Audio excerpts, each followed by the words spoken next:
In the Huddle was created to give student athletes, parents and coaches an inside look at the journey through US college sport and all that comes with it. The demands, the experiences, the excitement and the opportunities available to our student athletes from around the world.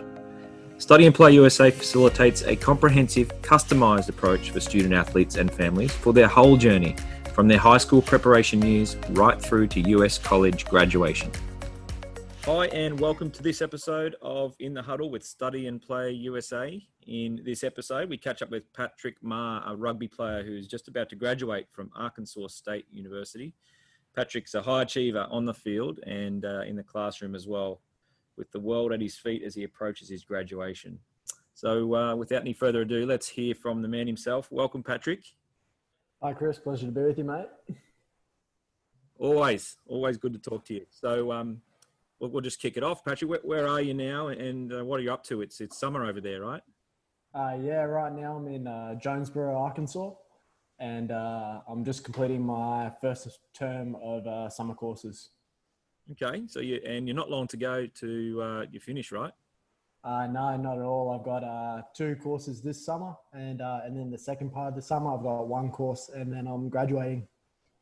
Fantastic. And tell us about your degree and what you're hoping to do with it.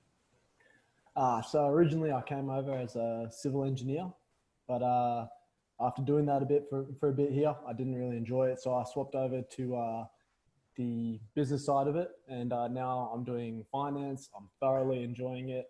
And afterwards I'm moving to Dallas to kick off a bit of an internship there. Oh, fantastic. That's really, really good. I think that point you just make is important because I think, the American system allows for flexibility in the degree you have, and you can change much more easily in the American tertiary system than in other countries. So that's great that you've been able to do that. And like I said, like you said, you're happy with what you're doing, and it seems a bit better fit for you than the civil engineering. Yeah, it really is. I mean, you really do get to find yourself that second year when you're taking your general education courses, as they're known. Yes. And it really helps define you, I think. Yeah, that's exactly right. And I suppose if we look back a few years now to when you finish school, it's different, isn't it? Here, where you've sort of, our system wants you, I guess, or encourages you to know what you really want to do in the middle of year 12, and you sort of got to hope that that's the right thing, right? Yeah, exactly. Whereas over here, they do give you time to kind of test the waters and really kind of embrace a bit of everything.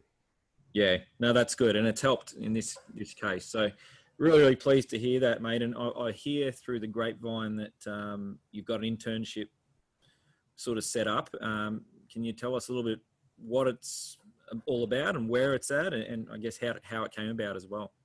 Yeah, I've got an internship in Dallas, Texas. I'm just waiting for COVID-19 to settle down there a little bit so that people can return to the offices, and then after that I'll be moving over that way. But it actually came about through one of my teammates. Their family is a part of a loan firm, and after the Navy game this year, I had the mum of my teammate approach me, and she came up and said, "I hear you're a finance major. I'd love to have you come learn from me, and that's just an opportunity you can't pass up. I mean, living in Texas, getting all that experience, it's just something that worked out really well." Fantastic. And is that a paid internship, Pat? Yeah, it is. So that's awesome. That's a great opportunity for you, as I said at the start. That's and what you've sort of said there really touches on something that I guess I wish I knew a little bit about America before I went to college many, many years ago. And it's something I share with every single young girl or boy that I talk with, or family, about this pathway, is that if you plan your 4-year journey over there, one of the things that you should plan on is networking, and it's who you know in America. as much as it is what you know, and it's putting yourself in those positions to take those opportunities. So, number one, great that you've been obviously left a mark on this particular lady who's approached you. But secondly, good on you for taking it. I mean, some people would say, "Oh no, I'm going back to Australia to visit my family," and that's very much a missed opportunity. So, very, very smart move, in my opinion, that you've taken that, Pat. You should be pretty pumped with that, I'd imagine. Yeah, I'm very very excited to get it going, and just to really learn what it's like to be in the industry. Yeah, no, that's good. And learning on the job is such a good way to do it, and then getting paid to do it. That's a pretty handy bonus. So, wish you all the best there. Look, I've lived in Dallas, Texas myself, just for a short period, and that is a heck of a city. There's a lot going on there. That's one of my favorite places in the world. So, I'm sure you'll enjoy it there. So, I guess just on the study side of things, we just mentioned it before, and if we talk about your rugby sort of in parallel with that, how did you find that now that you're nearly at the end of this, the pathway as such and graduating, how did you find the study in the US, Patrick? Did you were busy traveling around the US a lot with your rugby. Did you find the balance okay?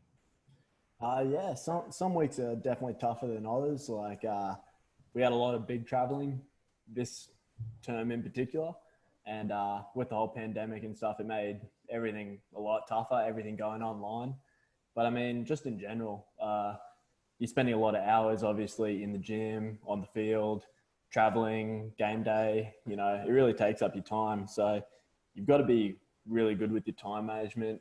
The thing with the US system is it's not just a midterm and a final. Like will have continuous examinations throughout the semester, and you really need to be on top of it because you can't miss exams. Yeah, and you find there's some, I guess, partly because you're an international student and partly because you're an athlete who is off campus more than the normal student. Did you find you had some extra support there for that? Yeah, there's definitely the support. Like the libraries have always got tutors. There's the writing center. Obviously, the international department has extra tutors in there. So, there's plenty of people that you can get in contact with about support. And also, teachers are very understanding about travel. They know that, you're going to be away from campus, you're going to miss classes, things are going to come up. So, Yeah.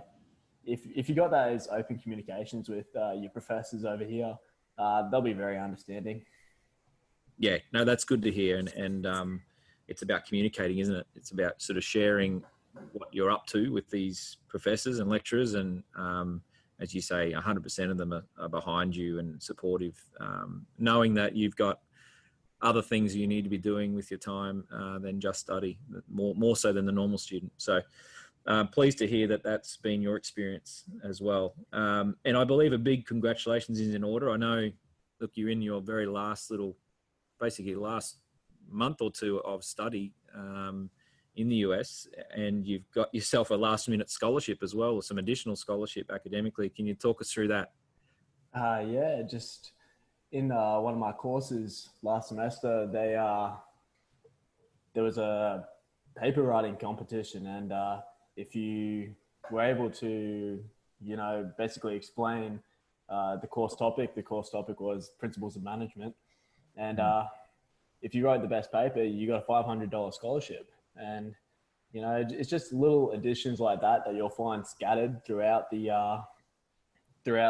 course of your degree. There's always an opportunity to improve on a scholarship or gain extra funding. So there's really ones that you just got to keep an eye out for. Honestly, yeah, schools really want to give you the scholarships. They want to give you the opportunity. So you just need to get after it, really.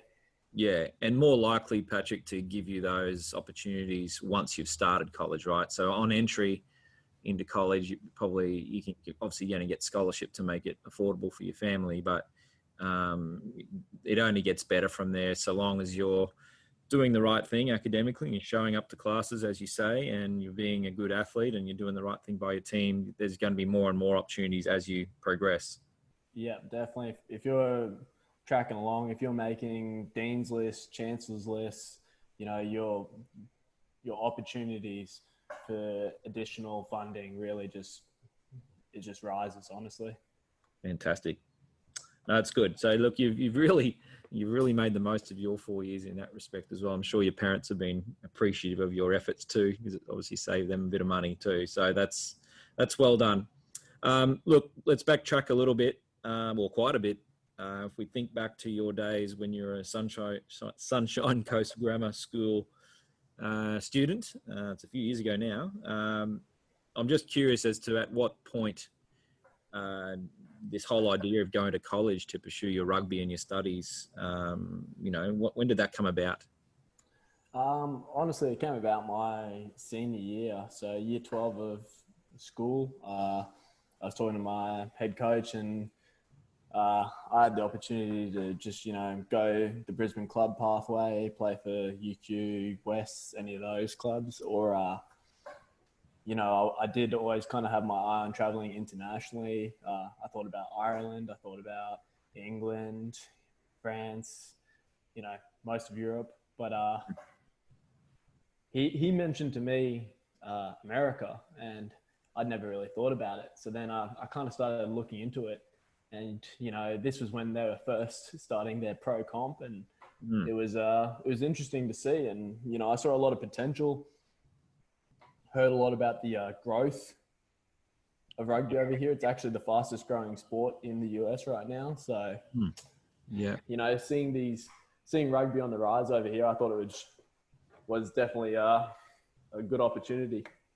Yeah, no, you're right. It is. It is. I think in high schools in America, it is the fastest growing sport, which I think um, that's a big opportunity for an Aussie kid coming from a developed rugby nation into a developing nation. It's good to be part of that growth, as you say. So, yeah, don't certainly blame you for really looking into that pathway back then. But you're a bit of a trailblazer because there wasn't a heck of a lot of Aussies going over for rugby before you. So you've certainly, I think, paved the way for a lot of other rugby players. So should be proud of that. And why Arkansas State, Patrick? Why did you choose that college? Arkansas State is nationally ranked top 10 every year. The schools also, it had an excellent engineering program. That is what I wanted to do. So it was the only school in the top 10 that does engineering.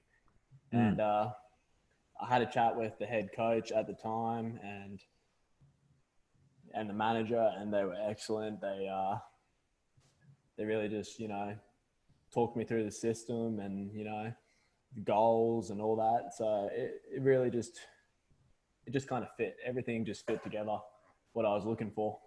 Yeah. Okay. And look, and I know Arkansas State University. There'd be a lot of people listening that aren't from America that you may not have heard of that university.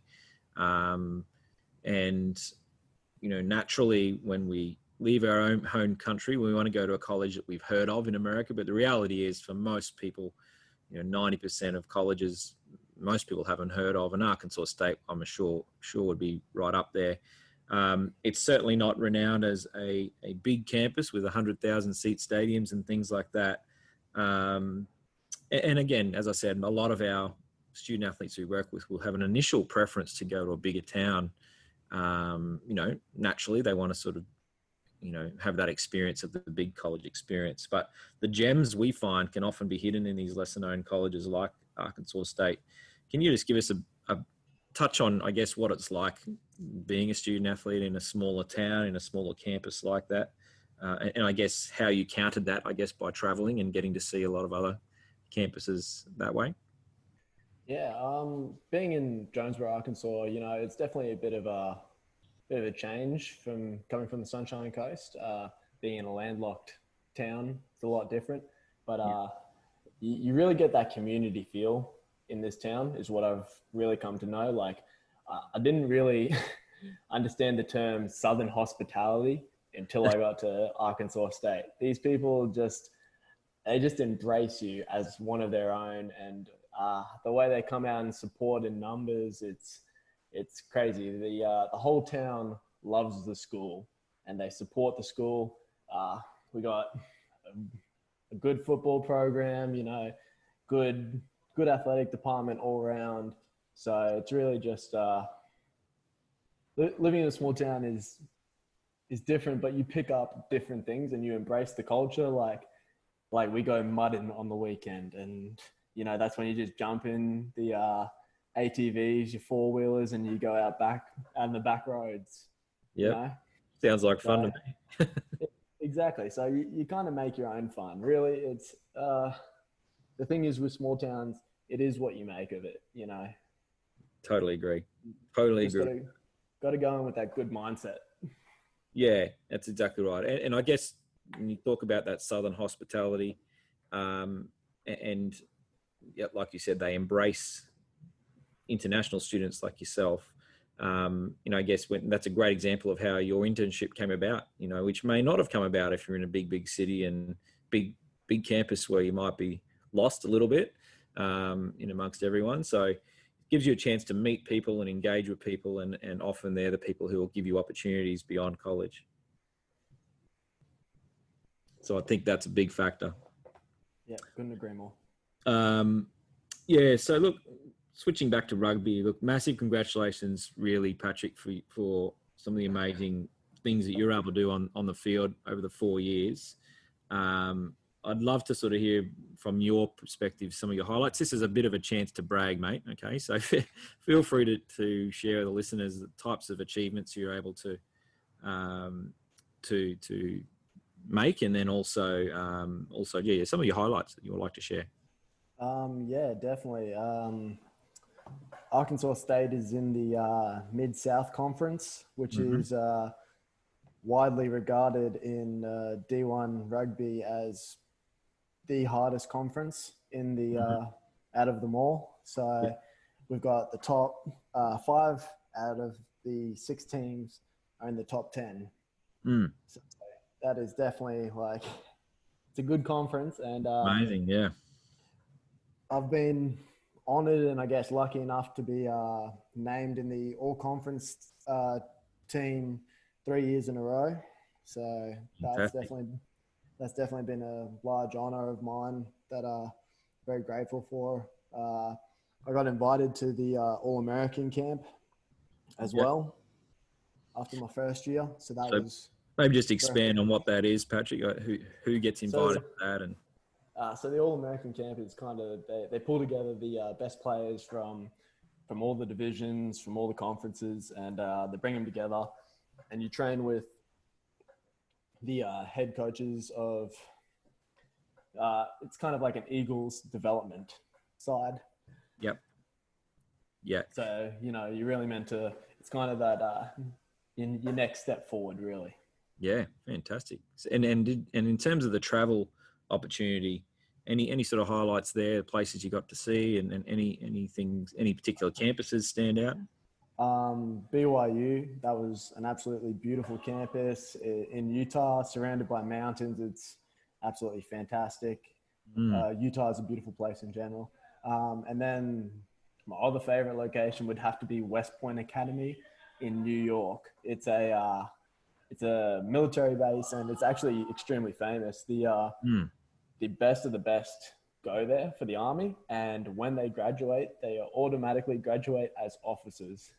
Right. So West Point is very famous. It's in a lot of movies, and seeing it was incredible. Yeah, I'd imagine. And I guess playing against them, you obviously played against that team. I'd imagine they're pretty disciplined on the field. Yeah, Army were very disciplined on the field. Honestly, 1 through 15, they were all built the same, had the same haircut. Those guys were something else, but we're able to pull off the win as well, so that's always nice. Nice to beat the home country's Army. Yeah, absolutely. No, they're great memories, and you'll have those forever and be able to tell your kids and grandkids one day, Pat. Yeah, so but the number one for me would have to be this year, actually. In our home game, we played Life University, and Life University is the 2-time national champion, number 1 team in the nation, and we were actually the first team to beat them in 3 years. Oh, that's awesome. And that's probably something I'll never forget. Bet that was a bit of a celebration. Honestly, a huge celebration. And I was lucky enough; my parents were there. It all lined up real nice. Oh, beautiful. That's the stuff you dream of. And I think just you talked about the Army game and a few of the others, but as I said before, going from a developed rugby nation like Australia and then into a developing rugby nation like the US, was rugby different? Like, what was the way it was played different? The way it's coached? Talk us through some of the differences about rugby in the US. Yeah, rugby in the US is a little different to rugby in Australia. Rugby in Australia, we like to play quite expansive, quite moving the ball very quick, working on your running lines and all that. But in the US, they like to play, they're physical and they definitely bring the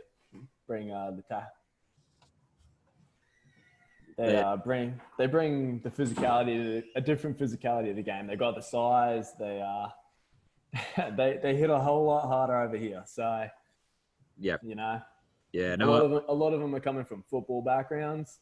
So yeah, they like to hit hard, and they're well built, aren't they? yeah, the fitness they got on them is it's something else. But it's definitely a different brand of rugby. I know I'm not sure if you came along to this, Patrick, a few years ago, but a couple of years back, we hosted the All-American collegiate team in Australia and for a few games. And that was the biggest takeaway, I think, was these guys are very well drilled. They're very big and they're very fast, as you'd expect from American athletes, basically. But I guess the biggest thing that will see them go from a developing nation to developed is time, right? They just need more people playing rugby for longer, coming up through the ranks and learning the nuances of the game that we already have. Exactly. I mean, most of the people only pick up the sport in about grade 9 or 10, so they're only having about 3 years of it before they hit college. So compare that to Australia, where you'll have someone training and learning from when they were 8, 9 years old. Yeah, exactly right. It's a big difference. And look, and we're seeing with this pathway, Patrick, about, just as a rugby player, coming from, as I said, a system here where there are some pathways, but difficult pathways to the professional leagues. But I think this college pathway is so much more than just a positive overseas experience. And if it was just that, that'd be great. But you also have the opportunity now. I mean, you've got your internship set up for life after rugby and getting those types of things underway. But there's also a pathway into professional rugby, I guess, that's become available to you potentially through your performances and the networks you've created. Can you share what's happening? I know there's a draft going into the pro league over there, but can you just share where you're at with that and what are your plans from a rugby point of view? This weekend, actually, this Saturday, is the first ever Major League Rugby draft. So I don't know if you've seen the draft for any of the major sports, NFL, NBA. Sure hockey. Yeah, they've all got drafts. So USA Rugby's decided to include a draft for the Major League Rugby comp over here. And it's a really exciting thing for college players to, I guess, apply and talk to teams and, Yeah. So you got your hat in the ring and you're how are you feeling about it? Pretty nervous or excited or? I'm in the draft and we'll I don't know, we'll just have to see on Saturday if what teams need, if they need another hook on board or what's going on. But honestly, it's just a bit of nerves, but it's also a bit of excitement, I guess. Yeah.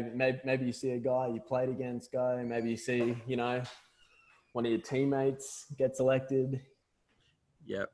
And that'd be mixed emotions, wouldn't it? You sort of go, you're very happy for them naturally, but you sort of, I want to go as well. Yeah, exactly. But I mean, if I'm lucky enough to get called, that'd be dream come true.